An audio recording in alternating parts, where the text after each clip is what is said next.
Hello friends, നമ്മുടെ ചാലിശ്ശേരി ദേശീയ സരസ് മേള ഉണ്ട് കേട്ടോ. കുടുംബശ്രീയുടെ ആഭിമുഖ്യത്തിലാണ് അതൊക്കെ നടത്തുന്നത്. അപ്പോൾ നമ്മുടെ കാശ്മീർ മുതൽ ലക്ഷദ്വീപ് വരെയുള്ള എല്ലാ സംസ്ഥാനങ്ങളുടെയും സ്റ്റാളുകളുണ്ടായിരുന്നു. ഞാൻ അതിൻ്റെ പ്രത്യേക ഏത് സംസ്ഥാനത്തിൻ്റെ സ്റ്റാളുകളാണ് അപ്പം നോട്ട് ചെയ്താലും എനിക്കിപ്പോൾ ഓർമ്മയില്ല.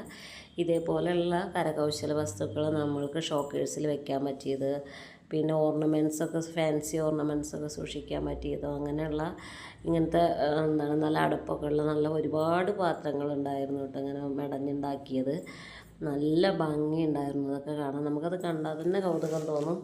അധികം വിലയൊന്നുമില്ല. അതേപോലെ ഇങ്ങനത്തെ പക്ഷിക്കൂടുകൾ ഒക്കെ അവർ കൈകൊണ്ട് ഉണ്ടാക്കണ സാധനങ്ങളാണ്. പിന്നെ എന്താ പറയുക, ഇതൊക്കെ നമ്മുടെ ചട്ടിയിൽ മൺചട്ടി അതിൻ്റെ ഒരു കൂട്ടാണ് കേട്ടോ. മൺചട്ടിയുടെ നമ്മൾ ചട്ടി ഉണ്ടാക്കണ മണ്ണിൻ്റെ ഇല്ലേ, ആ മണ്ണിൻ്റെ കൂട്ടാണത്. പിന്നെ ഇതൊക്കെയും നമ്മൾ കണ്ടിട്ടില്ല, ഇങ്ങനെ കക്കട തോടൊക്കെ ആയിട്ടുണ്ടാക്കിയിട്ടുള്ള ഇതൊക്കെ ഷോക്കേഴ്സിൽ വെക്കാൻ പറ്റിയതാണ് കേട്ടോ. ഒരുപാട് സാധനങ്ങൾ നമുക്ക് നല്ലതായിട്ട് കണ്ണഞ്ചിപ്പിക്കണ മുതലുകളെല്ലാം ഒന്നിനൊന്നും മെച്ചമായിട്ട്.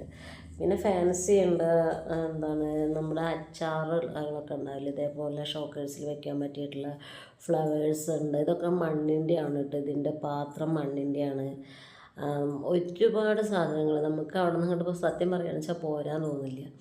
പിന്നെ എന്താ പറയുക, കുറേ നമ്മുടെ തുണികളൊക്കെ ഉണ്ടായിരുന്നു കേട്ടോ.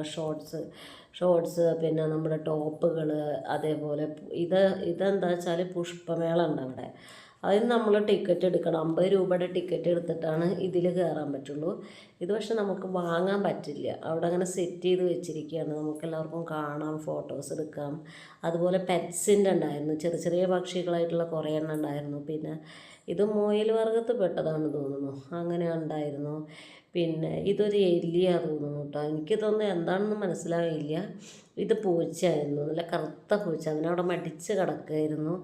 അങ്ങനെ ചെറിയ ചെറിയ പക്ഷികൾ, കോഴികൾ, ഇഗ്വാന എല്ലാം